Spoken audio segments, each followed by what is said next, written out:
Ho ho buddies, welcome to Borderline Games. I am Gareth and this is the Chrono Jotter episode 20. Last time we found out the true identity of Ayo and Miho. They are our adoptive parents, right?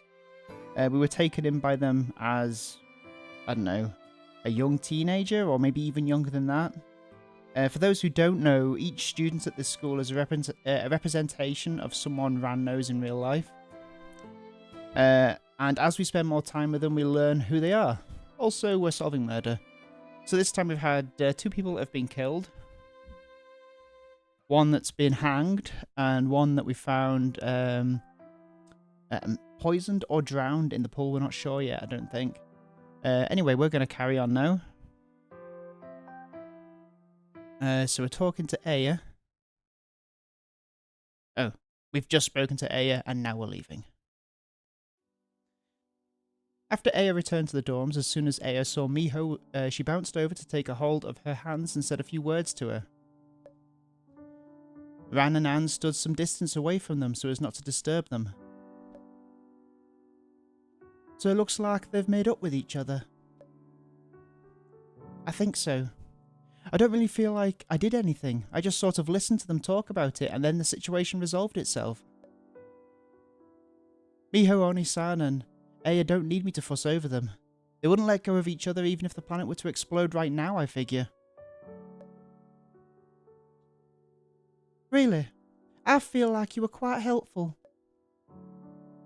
I'm terrible at this kind of interpersonal stuff. This time it was just that they never even wanted to break up in the first place. Besides, compared to me, you're far more skilled at resolving these situations, Miss Sakura. You could resolve the whole world's problems, that's how I feel. Is the Miss Sakura you're talking about still a member of the human species like me? What a weird sentence. Ran laughed. Oh, you've got such a sense of humour, Miss Sakura. I guess that was a joke.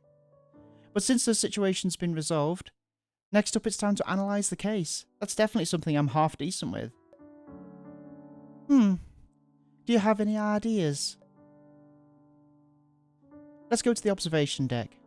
I want to do a bit of recall, and having you with me, Miss Sakura, will make me feel a bit more secure. I understand. Let's go then.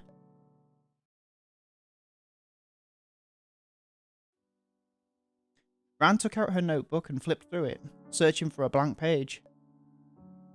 Anne stared at the flipping pages, seeming enthralled. She reached out and stopped Ran's page flipping. What is it, Miss Sakura? Anne's finger slid up and down the notebook page, and it took her a long time before she answered.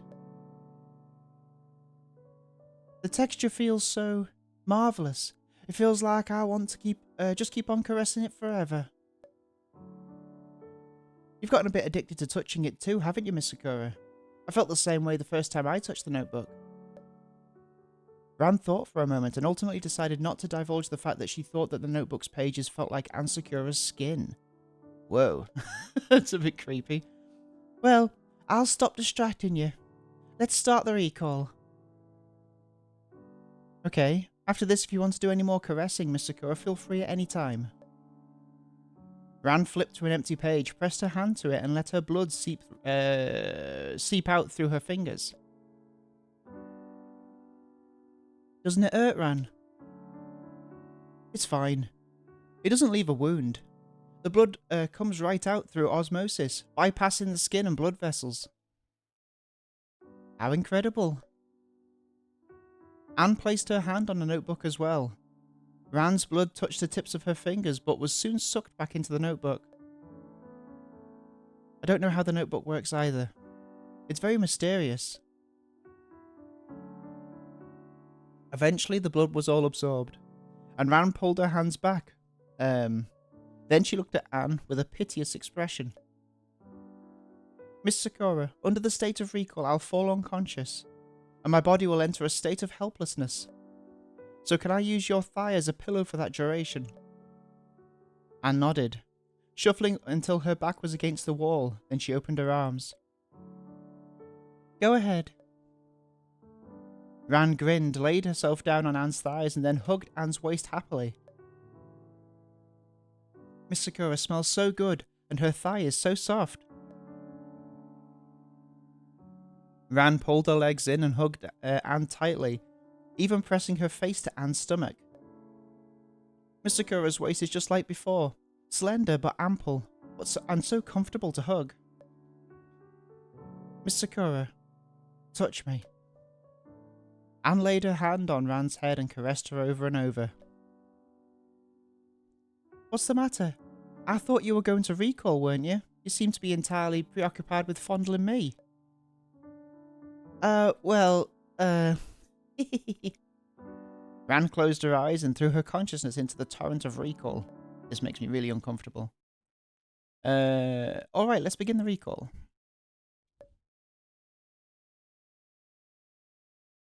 Part 2, right?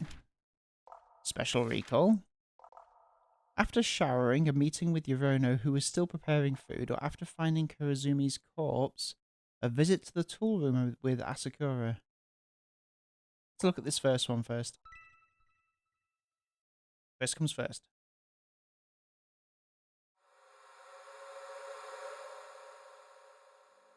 What kind of weird recall point is this?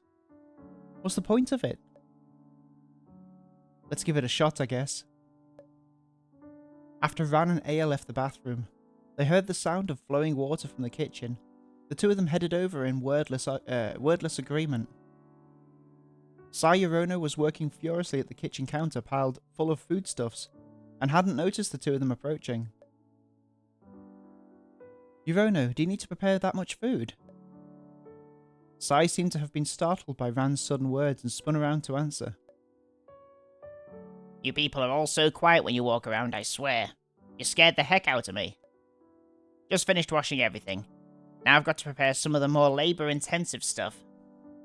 There's 8 mouths to feed now, after all, so it's going to take a bit more time. It doesn't look half bad. I'm looking forward to tomorrow's lunch already. Tayama, did the thought of giving Chrono a hand not occur to you at all? Yeah. You two don't need to stand around watching. Get back to your rooms. I can handle it on my own. Alright, call me if you need any help. Sai waved her hand and went back to her work. It's so much easier to just kick back and relax with Sai around. Right, so you and Takai should hurry up and stop making trouble for her. You're totally just saying that for your own sake. Smiling, Aya headed up the stairs with Ran and each of them returned to their own rooms. But after Aya shut her door, Ran returned to the hallway again. What am I up to now? Ran quietly tiptoed down the stairs and arrived at the kitchen. This time, Sai noticed her. What is it? Look, I can at least help with washing the vegetables. Let me help. Oh, how helpful of you, kid. Sai rummaged around in the drawers underneath the sink for a while until she dug out a pair of plastic gloves. Wear these while you're working so you don't hurt your hands. Thanks. Ran put on the gloves and started washing the vegetables awkwardly.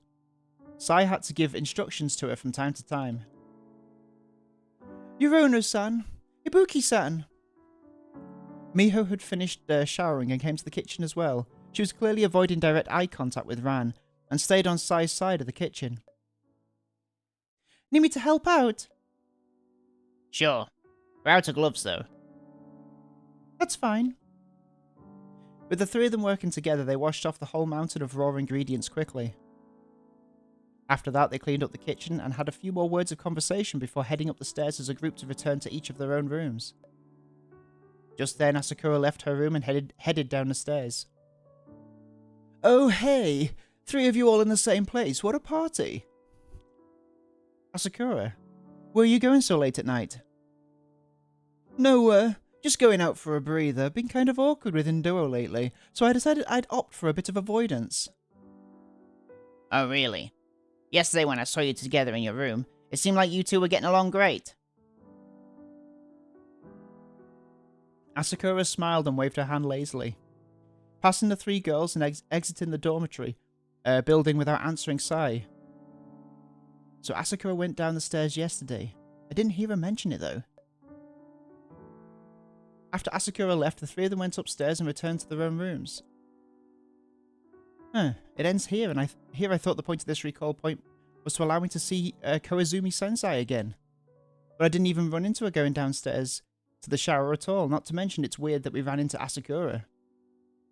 Now I've got even more questions.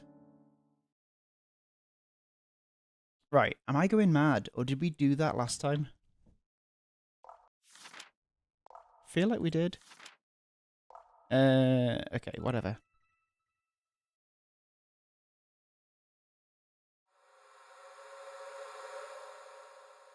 I'm Groundhog Daying. Originally wanting to find Asakura to borrow the tool room key to see if there were any clues. Originally wanted to... Oh, it should be I originally wanted. Who'd have thought she'd straight up just kick the bucket after that? Let's try it before she croaks. Ran went to the morgue and told Asakura what she was thinking. Asakura nodded and agreed, and the two of them headed to the dorms together. So, Ibuki, what do you think about this case? Is it a homicide or a suicide? I'm not sure, but if Koizumi didn't ask to borrow your key, then the chances of it being a homicide are higher. Otherwise, wouldn't it be weird to have to steal your key from you just to commit suicide? I would recommend that you not try to guess at the feelings of a suicidal person. Well, if nothing else, Asakura is an appropriate person to hear that from. Oh yeah, because of her history. So are you still suicidal then? You were pretty pissed last time Enduro brought you back from the dead, weren't you? Dunno. At least for now, I still want to live. Asakura reached out and turned the handle, opening the dormitory's front door. But who knows? Maybe I'll decide to give suicide a shot again. Try not to save me if such a time comes. If it weren't for the pH test, I'd probably be wondering whether Asakura drowned herself intentionally right now. After the two of them entered the dorms, they saw the scene of Koizumi's suicide before them. Even though the corpse had already been carried away, there were still all kinds of traces left on the floor. Anne waved at the two of them. Ran, Makoto, were there any other clues on the corpse? Nothing. Koizumi's only wounds were those on her neck. We're getting ready to go grab the key to the tool room so we can check it out. After Anne finished speaking, she followed Asakura up the stairs. They happened to run into Sai going down the stairs on the way. You two came back this quickly. I guess that makes sense. I took a look at the corpse on the way as well. It doesn't look like there were many clues left on it. That's right. So we came to check out the tool room. The rope might have been taken from there. Sai nodded and stepped aside, and the two of them quickly climbed upstairs and entered Asakura and Tama's shared room. Asakura pulled open the drawer and took out the key for some reason. For some reason, she didn't immediately turn and head to the tool shed, but rather stayed in the same place and held the key for a bit. What is it? Nothing. Let's go. Interesting. Holding the key in her hand, Asakura left the room with Ran and headed to the tool room. Unfortunately, after the two of them unlocked the tool storage room, they found nothing worth mentioning. Let me get my words straight. All they were able to do was confirm that the rope used to hang Koizumi was the same kind as the rope in the storage room. Interesting. I've acquired an unexpected clue. Alright, let's end the recall here. What was that clue? I wasn't even paying attention to what I was reading.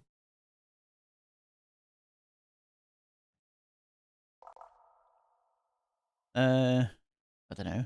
Okay. I guess that the key was in Asakura's room. Is that the clue? Oh, hang on. Oh, I got to end recall.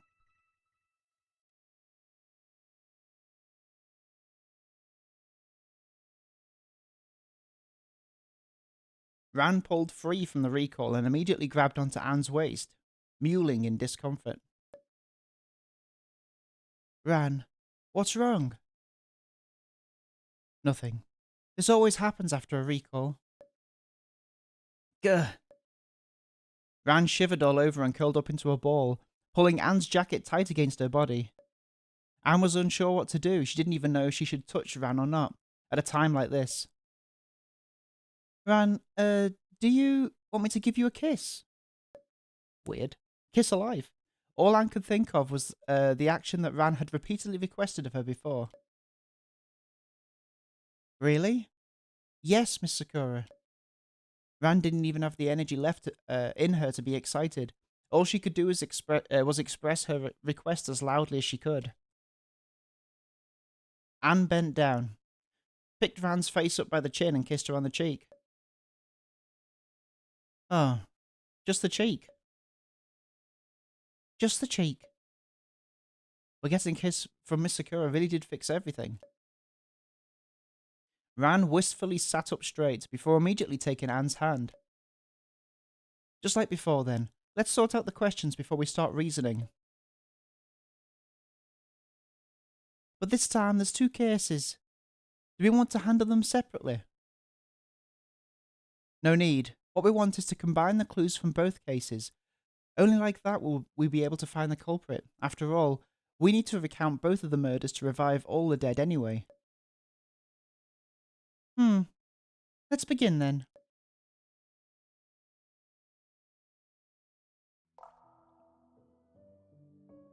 Alright, let's have a look. Why were Koizumi's hands so clean? It seems pertinent.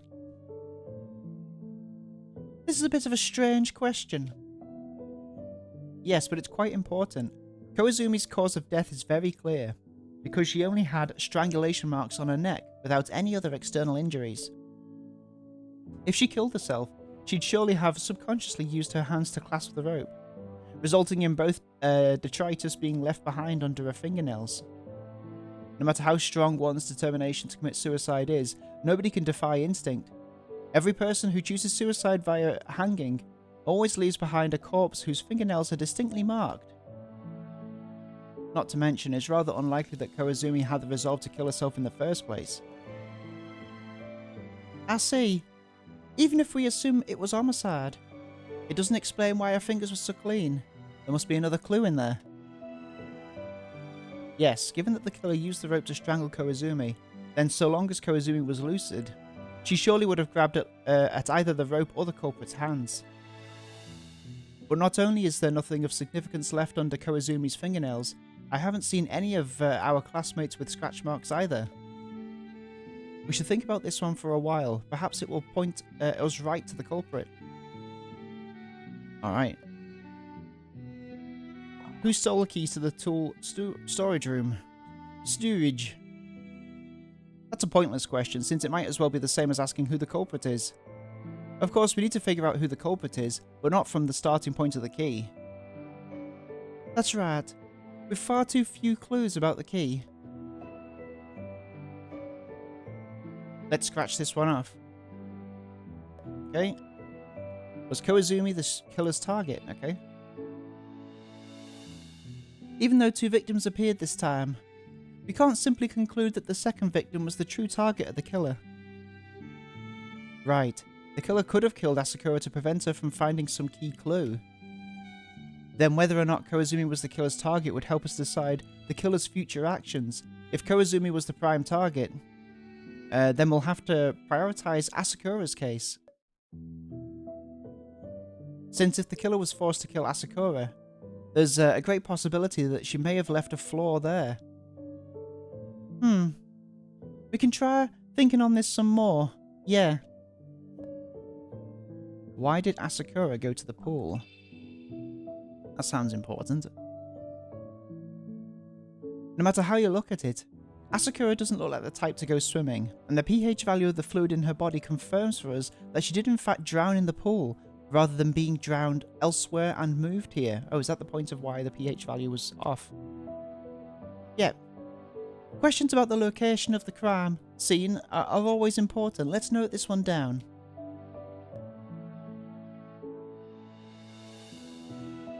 Alright. Where was the rope used to hang Koizumi hidden?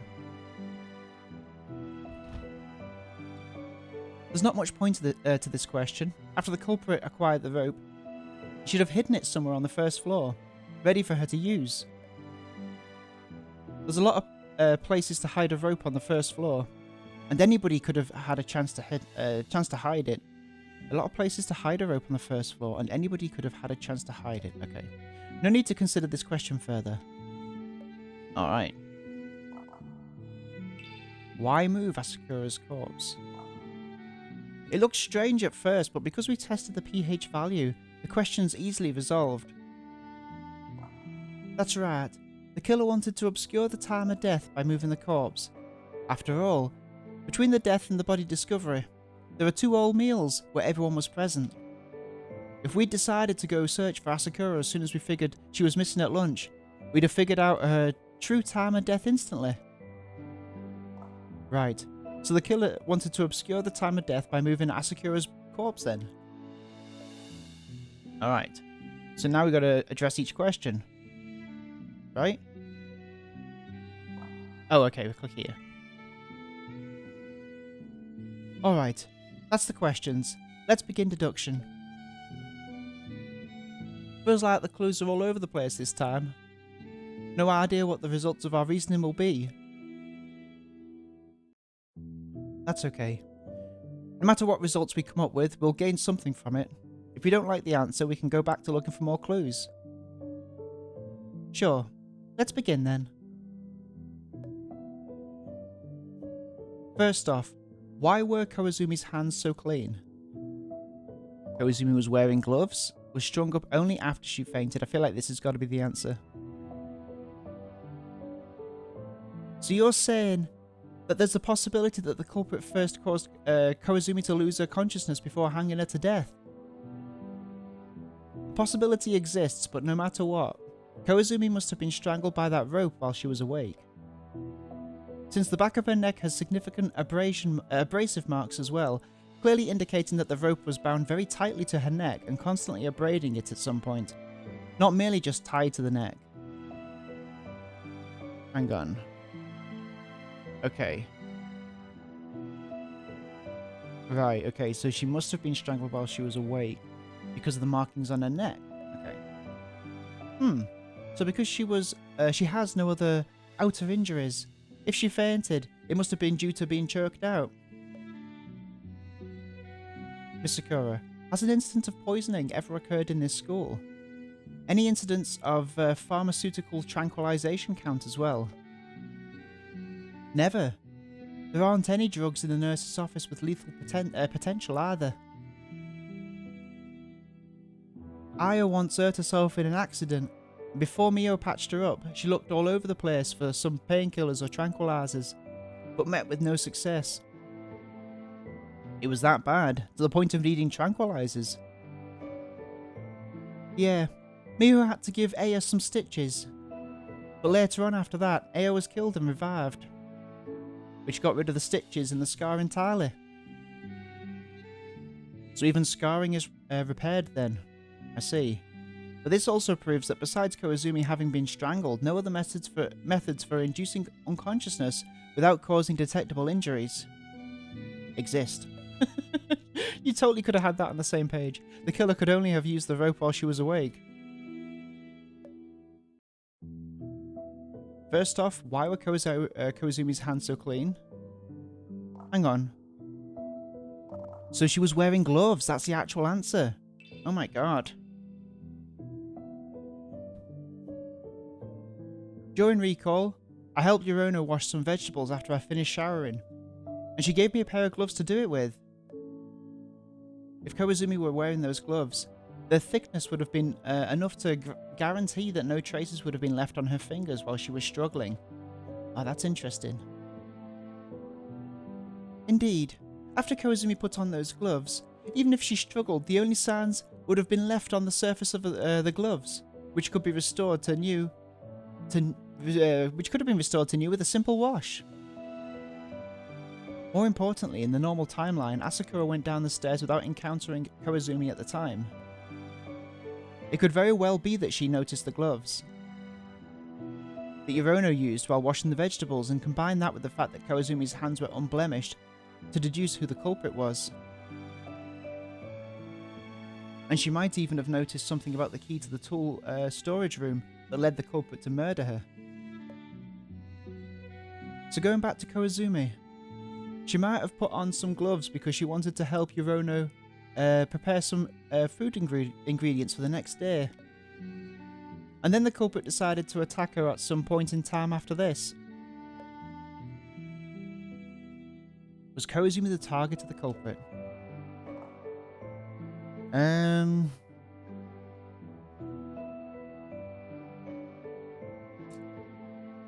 culprit has yet to kill the true target. Asakura was the culprit's target. The culprit chose Koizumi randomly. Do these not all mean the same thing? So was Koizumi the target of the culprit?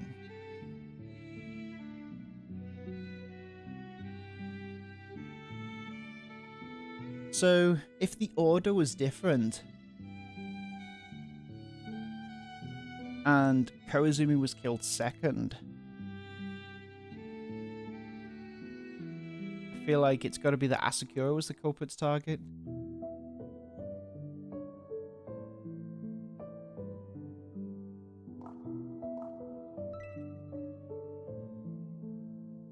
If that were the case, the culprit wouldn't have had reason to kill Koizumi. The dorms are a relatively enclosed and small space in such an environment. Committing a meaningless murder would only raise the numbers of clues. So not that. Well, this kind of thing happens a lot in detective novels, doesn't it? Even in a closed environment, the killer still keeps on murdering, one after the other. You enjoy reading detective novels, Miss Sakura? Not particularly. I've read a few after I arrived here, mostly for educational purposes. You used to love reading them. In fact, you were the one who influenced me to start reading detective novels myself. Speaking of which, has there ever been a pleasure killer in the school before? The kind that's not goal-oriented and just wants to kill everyone for the fun of it? What do you mean, like a serial killer?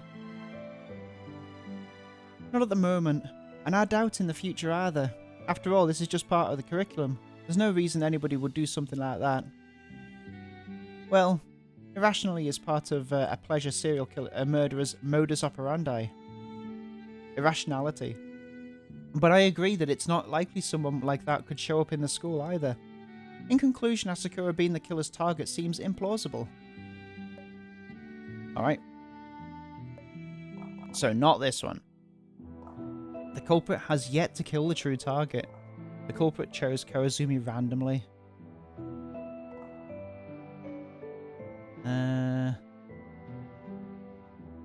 Well, if it's not this, and it's not Koizumi, it's got to be this, right? No? Oh, okay. I'm so bad at this.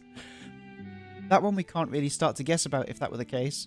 It doesn't really have much bearing on the current deductions anyway. Okay.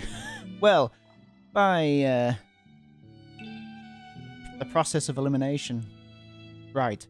Koizumi only told you about taking a shower just because she went to take it, Miss Sakura. Only told you about taking a shower just before she went to take it, Miss Sakura.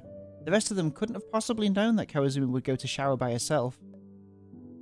So the culprit must have planned to kill the last straggler in the dorms and chose Koizumi by luck. Which is to say, if Hinata had taken her shower together with someone, and the culprit might have settled on killing Makato, or perhaps Sai instead. If Hinata had taken her shower together with someone, then the culprit might have settled on killing Makato, or perhaps Sai instead.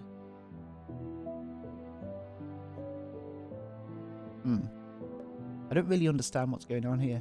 That's right, but we both understand now, don't we, Miss Sakura? Yes, we do. We all understand here. Yes. And finally, why would Asakura go to the pool? Well, if that's the question. After reasoning the two previous questions out, the answer seems pretty self-evident, doesn't it? Absolutely, I know what's going on. There's still some issues. Asakura should have known who the culprit was by the time she went to meet the culprit at the pool. Or perhaps the culprit actively invited Asakura to the pool. If it was the former, then it's quite strange. Asakura could have simply pointed the culprit out in front of all of us, after all. And if she wasn't certain by that point, it'd still have been too dangerous of her to simply meet the suspect alone. If it was the latter, I don't know why Asakura would have agreed to the culprit's invitation with all the clues she had. Was she still not able to deduce the identity of the culprit? I understand what you're thinking. The answers to the 2 previous questions point the culprit's identity to her, but Makato's death is just too strange. But if we can recite the murder process correctly, that plus the clues of the 2 cases is probably enough to pin down the culprit. Whether that's enough to revive Asakura, though. I'll just try to explain the case with the assumption that Asakura actively chose to meet the culprit at the pool. Based on the timeline, this possibility seems more likely. If I'm wrong, then I'll just start over from the top. You'll accompany me for it, won't you, Miss Sakura? Yes, of course. Oh, okay. Ran stood up and stretched. Let's head downstairs and confront her then, Miss Sakura. Anne nodded and the 2 of them left the observation deck. As Ran walked, she thought about turning to say something to Anne. I mean, I think the only person that has flagged on my radar as being weird is Sai, but I don't know. That's just a vibe I've got. I don't know whether I've deduced anything from that. Ooh. I didn't even read what she just said. Anne nodded and the 2 of them left the observation deck. As Ran walked, she thought about turning to say something to Anne.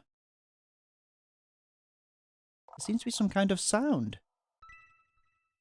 Ran suddenly stopped, turning towards the door that led to the residential area of the dormitory. What is it? I think I heard some sort of noise coming from Tiyama's room. She's always making some sound or another in there, isn't she? No, it sounds like someone ran in. I'm gonna go check it out. Ran quickly walked to Aya's door and turned the handle to push open the door, but she immediately felt that there was someone on the other side of the door pushing hard against it and refusing to let her open it. What's going on, Tayama? Ran! Aya? What's happening? Miss Sakura, give me a hand and help me push the door open. Spurred by Ran's words, Anne ran to the door. As the 2 of them pushed together, the crevice between the door and the frame trembled, and the door opened bit by bit. The lock on the door began to clank and jangle. The person inside the room was trying to set the lock. Not good. They're about to lock the door. Let me handle it. Anne's voice was calm as she shoved her fingers right into the crevice of the door. Oh my god. Miss Sakura, that's very dangerous. Ran was worried that Anne's fingers would get crushed and tried to pull her hand out, but suddenly the door room opened easily. She and Anne almost fell to the floor, but managed to stay standing by holding onto the door frame. It is Sai! Oh my god. Ran looked up and saw Aya lying on the ground with a knife-wielding Sai straddling her. Can't believe I've been caught red-handed. You sure are devious, Sakura. Anne nodded, revealing a smile. I knew you'd let go of the door so that my fingers wouldn't get crushed. Hey, excuse me. What? You were worried about hurting Anne, but not about stabbing me to death. Aya got up and lightly punched Sai a few times. She didn't look mad, but she was sweating. She probably received quite the scare just now. Seriously, you scared me half to death, Miss Sakura. Sai reached out and helped Ran up, and gave her a pat on the shoulder. Alright. I guess you probably figured out I'm the culprit. If you still haven't figured out, then I gotta say, it's a real bummer if you caught me out of sheer dumb luck. Relax. With your half-baked skills, I've long since figured it out. And so had I. Come on, let's go downstairs and I'll explain how you did it. Ooh, and that's going to be another episode of Borderline Games. I had no idea that it was going to be Sai, really. But I just got like a weird feeling, like the whole pH level test, how she was kind of in the center of it, all the movement that was happening that evening. That's pure luck on my part. Anyway, thank you so much for watching this episode of Borderline Games. We'll be back next time with some more Chrono Jotter. Please subscribe, like, comment, all of those things. You know those things. And I will see you next time. Have a good evening. Bye-bye.